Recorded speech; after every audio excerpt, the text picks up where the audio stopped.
pessoal, tudo bem? Como é que vocês estão aí nesse momento tão difícil para nós e para o mundo, né, de distanciamento social? Meu nome é Rafael, eu sou professor de História e vou iniciar com vocês uma série de vídeos que vai tentar sanar essa falta de contato pessoal entre nós e nossas turmas, né, como professores, entre nós e os pais. Então nós vamos tentar aí auxiliar da melhor maneira possível para que vocês não tenham, a gente ainda não sabe exatamente quanto tempo que vão ficar nessa situação, né? A gente não tem um prejuízo do ano de 2020 ainda maior do que nós já tivemos aí de 2, 3 semanas praticamente paralisados, né? Nós vamos iniciar com uma temática chamada de Era Vargas. Aqui já vou abrir um parênteses do porquê esse início com essa temática. Eu estou tentando auxiliar as minhas turmas, as minhas escolas, então não tem uma ordem cronológica clara, né? São vídeos que vão ser disponibilizados de maneira aleatória, não seguindo nenhuma linha do tempo, no sentido de que o vídeo 1, o vídeo 2 estarão vinculados, tá? São ordens aleatórias de acordo com a necessidade do material didático das turmas que eu trabalho. Então, por isso, uma necessidade de iniciar com a temática da Era Vargas.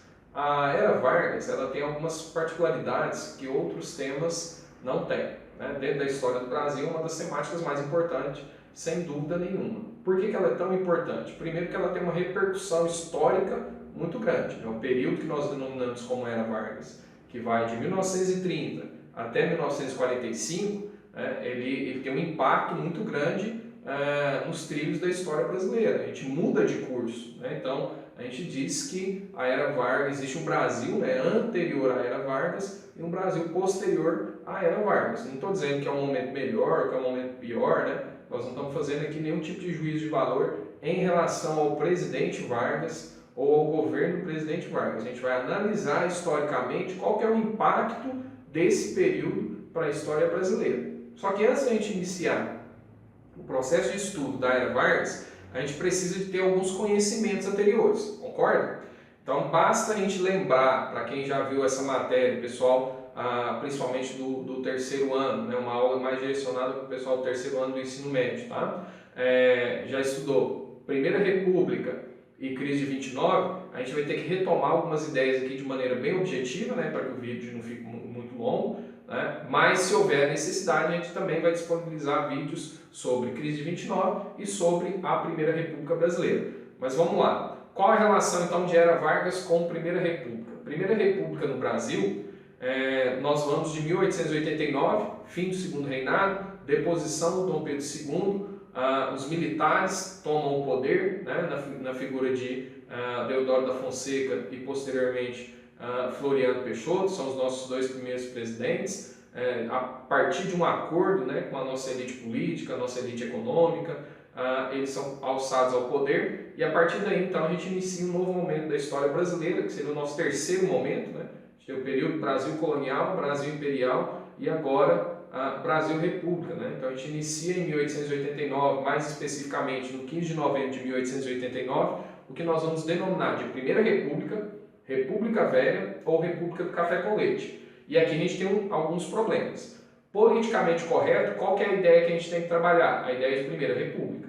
Porque você está vendo que quando a gente diz Primeira República, eu só quero transparecer uma ideia de tempo, né? E a outra sequência seria a ideia República, né? Essa ideia não tem nenhuma conotação ideológica aí com casca de banana, né? Apesar de ter, na prática, né, a nossa república tem várias cascas de bananas aí que a gente tem que tomar cuidado. Mas a ideia de república ela é quase universal.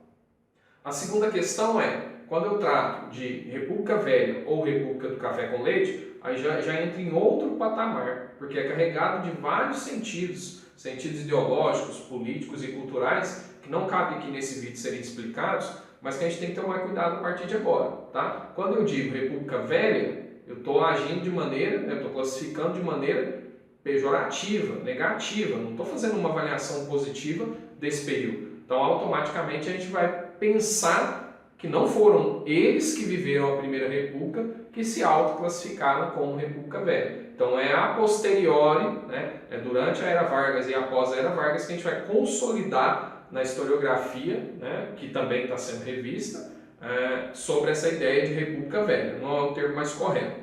A segunda ideia é uma república do café com leite, né? Aí que e vai trabalhar uma ideia de oligarquias, né, que é um período também que a gente chama de república oligárquica, né? Aqui também tem que ter alguns cuidados para não escorregar, tá? A ideia de república do café com leite é quando a gente trabalha com a seguinte situação: as duas melhores e maiores economias e as duas maiores populações estavam nos estados de Minas Gerais e de São Paulo. Então havia uma aliança entre eles, dos 12 ou 13 presidentes. Aqui tem alguns detalhes que a gente tem que trabalhar, vamos trabalhar com 12, mas é possível falar em 13, que São Paulo e Minas Gerais vão se aliar para haver uma predominância por parte deles na nossa política, mas não significa que é exclusivamente esses dois estados. Jamais. Os outros estados também irão participar dessa política de alguma forma, até porque os presidentes, se você buscar desde Prudente de Moraes até o Washington Luiz, que um é o primeiro, o outro é o último desse período que a gente chama de Primeira República, você vai ver que vai ter uma alternância de estados aí no poder. Mas havia uma influência muito grande, uma predominância política e econômica desses dois estados, correto? E aí a gente tem que lembrar agora, então, de início já, que o Vargas é gaúcho, Rio Grande do Sul. Então alguma coisa vai acontecer no meio desse arranjo aí, certo? Segundo ponto, em 1929, o mundo passou por uma crise iniciada nos Estados Unidos, que vai ter reflexo, obviamente, em todos os lugares. A maior economia do mundo, obviamente, vai gerar um impacto que não é de marola, né, de tsunami. Né, e isso vai chegar até o Brasil. Né, esse tsunami da crise de 29, né, crash da Bolsa de Nova York, vai gerar um impacto muito grande na nossa economia em virtude de alguns aspectos. O principal aspecto o Brasil era sustentado, né, a sua balança comercial era sustentada pela exportação do café, ok? E o nosso maior comprador eram justamente os norte-americanos. Né? Então os Estados Unidos é que detinha mais de 70% da nossa exportação de café. Eles eram e continuam sendo os maiores consumidores do nosso café. E a nossa balança comercial era 60% a 70% do que era vendido para fora era café, o que hoje é 6, 7%. Então ela tinha um peso muito grande na economia brasileira. Então, com a crise de 29, diminui-se a importação americana do nosso produto, então a gente, consequentemente, diminui a nossa exportação, e isso vai ter um impacto muito grande na nossa economia. Né? E qual que é o problema que nós temos aí? Qual a relação econômica com a relação política que eu tenho que fazer? Qual é o principal produtor de café no Brasil? O estado de São Paulo, que era um dos estados dominantes da nossa política. Então, qual é a ideia? Washington Luiz, naquela ideia de aliança entre São Paulo e Minas Gerais, deveria, nas eleições de março, né, 1º de março de 1930, indicar um mineiro, né, um apoio, seu apoio a um político mineiro, naquele momento Antônio Carlos de Andrada, né, importante político daquele momento, né, toda a trajetória da sua família, desde o governo imperial em Minas Gerais. Né, ele não recebeu esse apoio de Washington Luiz, então houve um rompimento por conta dessa não aliança. E qual que é a ideia de São Paulo? A ideia de São Paulo é tentar salvar a sua economia, que já vinha sendo salva pelo governo federal desde o Convênio de Taubaté em 1906. Então a ideia aqui era se manter no poder para salvar a elite cafeeira de São Paulo. Minas Gerais não aceita isso, rompe e vai buscar outras alianças com o Rio Grande do Sul e alguns estados do Nordeste. Nessa briga, nessa divisão anterior à eleição de março de 1930, cria-se a Aliança Liberal, Washington Luiz apoia a candidatura de Júlio Prestes e na Aliança Liberal vai sair Getúlio Vargas como presidente e João Pessoa, importante aqui, daqui a pouco para nós, João Pessoa como vice-presidente. Está feita as alianças, está feita o cenário político para as eleições de 1930 e aí nessa disputa nós temos a vitória de Júlio Prestes. Então nas eleições de 1930, Júlio Prestes, candidato apoiado pelo então presidente Washington Luiz, representante de São Paulo, que havia rompido então com Minas, né, com a aliança do café com leite, ganha as eleições, mas se você jogar no Google aí, você vai ver o seguinte: esse cara nunca foi presidente do Brasil. Mas aqui tem um detalhezinho, hein? Quem pesquisar aí vai ver isso. Isso é recente. O ano passado, se não me engano, agosto ou setembro, foi aprovado um projeto de lei na Câmara para reconhecer o Júlio Prestes como presidente do Brasil. Então há uma ruptura aí constitucional muito séria né, que a gente vai entrar numa discussão da questão se é revolução ou se é golpe de 30. Porque o Júlio Prestes, dentro do jogo democrático da época, estou dizendo se ele era fraudulento ou não, mas dentro do jogo democrático da época foi ele o eleito para ser o presidente do Brasil e não o Vargas. Só que a nossa temática aqui é de era Vargas, esse cara vai ficar 15 anos, então alguma coisa ocorreu, certo? Então, dessa forma, Vargas utilizando então o pretexto de que as eleições foram fraudadas, né, as eleições de 1930, e também alguns meses depois, com a morte de João Pessoa, seu então candidato a vice-presidente da República, junto com Vargas na chapa da Aliança Liberal, ele vai utilizar isso como pretexto para dar início ao processo que a gente vai chamar de Revolução de 30, né? A Revolução de 24 de outubro de 1930, em que se dará a deposição então do Washington Luiz, que havia apoiado as eleições de Júlio Prestes, que esse é que havia ganhado as eleições, e o Vargas então vai fazer um rompimento constitucional dentro desse processo. E aí, a partir de 1930, nós temos início então ao que nós vamos denominar de Era Vargas. Essa Era Vargas nós vamos dividi-la em 3 partes, correto? É comum didaticamente a gente fazer essa divisão para que fique bem claro para você, aluno, essa metodologia de periodização da Era Vargas. Até porque ele vai também romper dentro desse processo e aí fica bem mais fácil também da gente poder entender essas divisões em função das escolhas do Vargas. Não fomos nós que dividimos simplesmente, né? A história divide esses períodos porque ele vai tomar atitudes, né? E essas atitudes vão levar a essas mudanças bruscas dentro do seu próprio governo. Tá? Dentro desses 3 períodos nós dividimos de qual maneira? De 1930, que é a Revolução, até a instituição da Constituição de 1934.